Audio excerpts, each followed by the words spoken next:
Olá, tudo bem com você? E vamos à parte 2 dos nossos estudos do texto poético. Caso você deseje, volte no vídeo número 1 para ver a parte inicial e depois assista a 3 para ter o conteúdo completo. Vamos lá!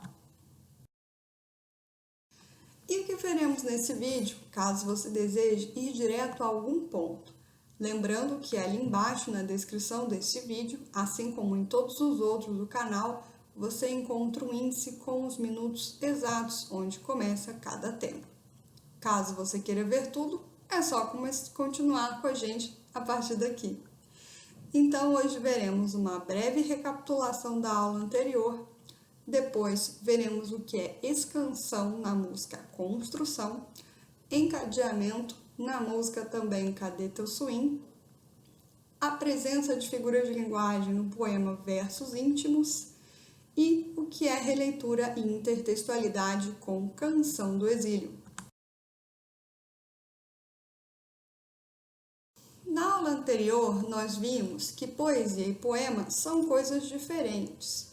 Então, descobrimos aqui que a poesia é a linguagem de se utilizar metáforas, rimas, e que ela também está presente em outros lugares, além de em poemas. Pode ter comerciais com poesia, filmes, músicas, enfim. E o poema é o texto propriamente dito, formado em versos, que utiliza a linguagem da poesia. Vimos também os tipos de rima, quando elas ficam uma embaixo da outra, que se chamam emparelhadas, as rimas cruzadas, também quando elas ficam assim intercaladas, as interpoladas, quando os polos rimam, então as duas pontas, e as encadeadas, que é quando a rima está no fim de um verso com o meio do verso seguinte. Se for necessário, volte lá no vídeo 1 para relembrar isso tudo com exemplos. Uma coisa, então, também muito interessante no poema é que a divisão das sílabas deles não é igual à divisão gramatical que nós fazemos para separar as sílabas de palavras quando estamos escrevendo parágrafos, por exemplo. Então, essas sílabas do poema são divididas de acordo com os sons que elas têm. Veja esse trecho aqui. É da música Construção, do Chico Buarque. Então, é assim. Amou daquela vez como se fosse a última. Beijou sua mulher como se fosse a última. Olha que interessante. Aqui, quando nós vamos dividir as sílabas, cada som da palavra, cada som que é emitido no verso, fica em um espacinho desse aqui entre as barras. E você pode perceber que há um deles em que está a sílaba C, os dois S juntos, e está também unida a vogal A, que seria da sílaba seguinte. Mas por que isso acontece? É porque quando nós falamos fosse a última, esse som CA, ele fica junto na mesma sílaba poética. Olha só, amou daquela vez como se fosse a última. Então, elas se unem, esses dois fragmentos de palavra se unem em um som só. Então, na divisão poética, nós unimos isso aqui. E esse fenômeno se chama elisão, que é quando há justamente a junção de vogais e que juntas formam um som só. E veja que está destacado também aqui o trechinho U, a sílaba U. Por quê? Porque no poema nós só contamos até a última sílaba tônica, a sílaba mais forte, da última palavra do verso. Então, aqui a última sílaba tônica é o U. E se nós contarmos do A até o U, você vai ver que vai dar 12 sílabas. Então, dizemos que esse verso tem 12 sílabas. Essa obra, Construção, é muito rica. O nome dela, Construção, é bem sugestivo, justamente porque ela é uma construção mesmo, inclusive de versos em que praticamente todos têm 12 sílabas, fazem sentido E a última palavra de cada um é sempre uma proparoxítona, quer dizer, aquela palavra em que a antepenúltima sílaba é sempre a mais forte. Então, olha só que interessante. E por isso que o poema se chama Construção. E também porque ele fala sobre um homem que trabalhava em uma construção. Caso você queira conhecer, procure aí no YouTube da vida para você poder ouvir essa música e ficar também conhecendo. Certo? Há um outro recurso poético que é chamado de encadeamento, ou em francês aqui, enjambement, não sei se é exatamente assim que se pronuncia. Esse recurso é o seguinte, ele utiliza um verso em cima, aqui então, por exemplo, e paramos de súbito na estrada. E o verso de baixo, que seria o da vida, completa tanto a ideia do verso de cima quanto inicia uma nova ideia. Então seria paramos de súbito na estrada da vida e depois da vida, longos anos, presa a minha. Aí, mesma coisa, esse trecho presa a minha fica sendo completo pelo trechinho a tua mão. Então, presa a minha, a tua mão. E da mesma forma, o a tua mão inicia o verso 3. Então, olha só, esses versos que estão encadeados finalizam o verso de cima e iniciam a ideia do verso em que estão atualmente. Isso aí se chama encadeamento e é um recurso poético. Existe uma banda, né, muito famosa chamada Los Hermanos que fez uma música totalmente constituída por encadeamento. Olha só, cadê teu repique? Quem é teu padrinho? Onde é que tu toca? Cadê teu swing? Aqui você pode reparar que a palavra repique é iniciada no verso 1 e é completada no verso 2. Só que esse verso 2 também dá uma continuidade, né? Então, esse que pertence tanto ao verso 1 quanto ao verso 2.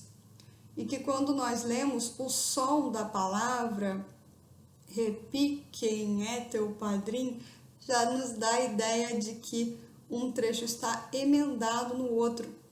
Então, lembre também que o poema é sempre interessante ser lido em voz alta, porque ele é muito musical, ele é muito sonoro. E se você ler em voz alta, vai perceber melhor essa questão do encadeamento. Mesma coisa aqui, ó, padrinho. Esse padrinho é completo aqui com o O, e o O, ao mesmo tempo, completa a palavra onde, do verso onde ele está, né? Então, é o mesmo raciocínio que nós vimos agora aqui no slide anterior. Assim, a música vai toda fazendo este recurso. Olha que legal! Outra característica muito importante do poema, do texto poético, é a presença de figuras de linguagem. Esse aqui é o poema Versos Íntimos do Augusto dos Anjos. Vamos ler um trechinho. Vês, ninguém assistiu ao formidável enterro de tua última quimera. Somente a ingratidão, esta pantera, foi tua companheira inseparável.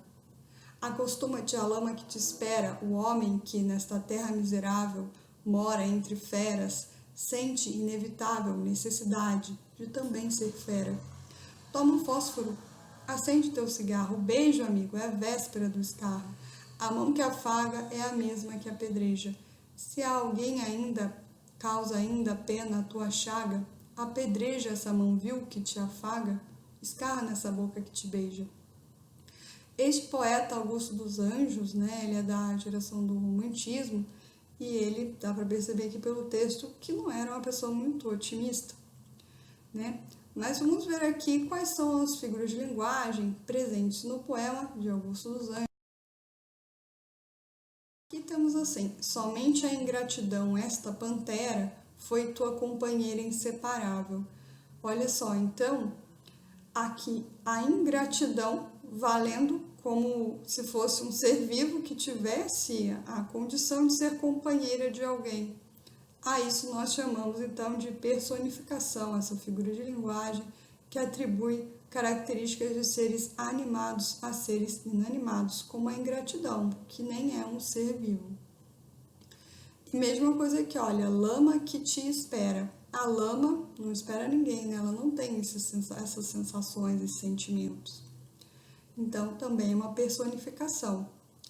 Outra figura aqui presente, olha, amigo, que é quando nós nos dirigimos a alguém diretamente dentro do poema, o que é chamado de apóstrofe. E depois temos aqui a mão que afaga é a mesma que apedreja, que aqui são duas ideias opostas, né? Afagar, que é fazer carinho, e apedrejar, que seria o oposto de fazer carinho. Isso nós chamamos de antítese, ideias opostas.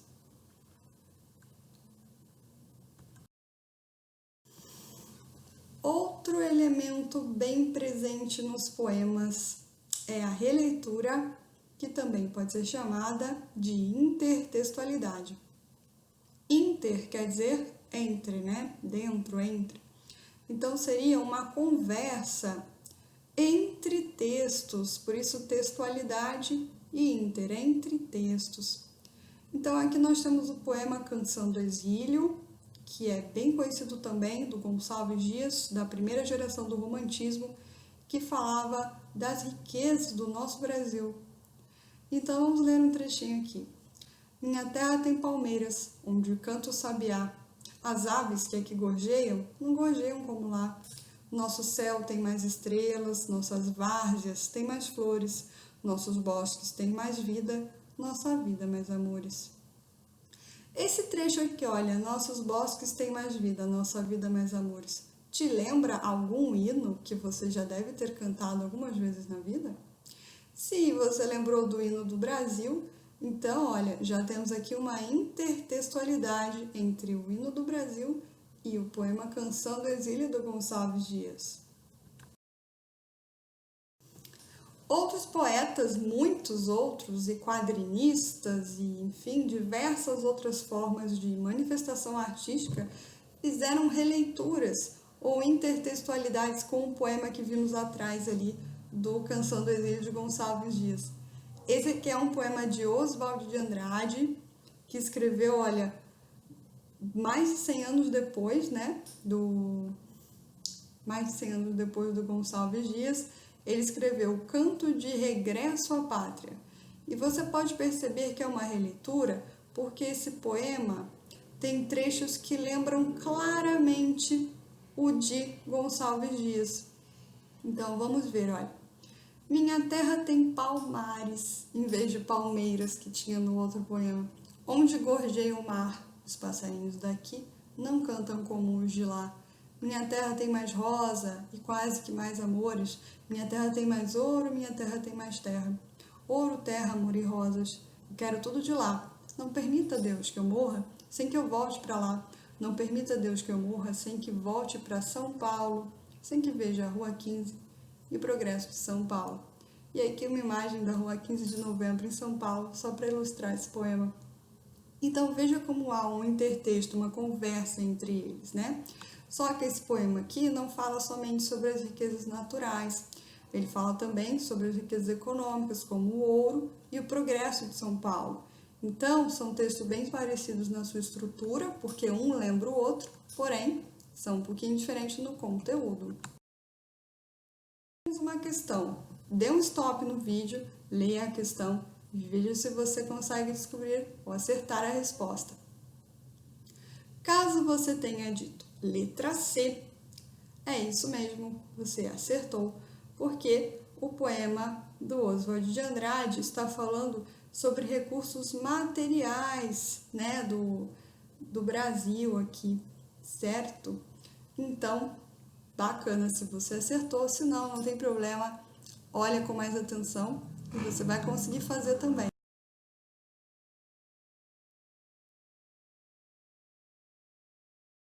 Muito obrigada pela sua presença. Caso você deseje e necessite, pode olhar então as aulas 1 e 3 para poder dar continuidade aos estudos. Muito obrigada e até a próxima!